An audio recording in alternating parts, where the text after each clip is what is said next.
જમ્મુ કાશ્મીરના પહલગામમાં થયેલા આતંકવાદી હુમલા બાદ દેશવાસીઓમાં ભારે રોષ જોવા મળી રહ્યો છે।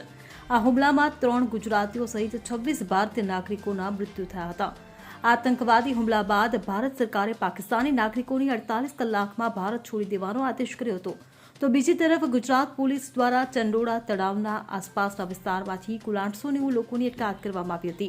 આજે ફરી એકવાર પોલીસ દ્વારા કાર્યવાહી તેજ કરતા ચંડોળા તળાવ આસપાસના વીજ કનેક્શન કાપવાની કામગીરી હાથ ધરવામાં આવી છે।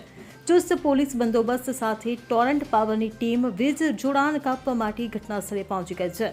મળતી માહિતી મુજબ અમદાવાદના ચંડોળા તળાવ, શાહ આલમ, સિયાસતનગર, નવાબનગર ઉપરાંત ફૂલગીરીના છાપરા પરપ્રાંતિયોનું એપિસેન્ટર રહ્યું છે।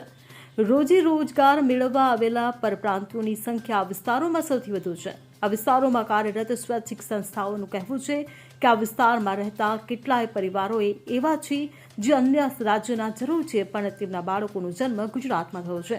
તેમના પરિવારજનોના લગ્ન ગુજરાતમાં થયા છે। Bureau report CN24 news. હવે જુઓ દેશ દુનિયાની તમામ ખબરો તમારી આંગળીના ટેરવે। ઉઠાવો મોબાઈલ અને Google Play Store પરથી ડાઉનલોડ કરો અમારી CN24 ન્યૂઝ મોબાઈલ એપ।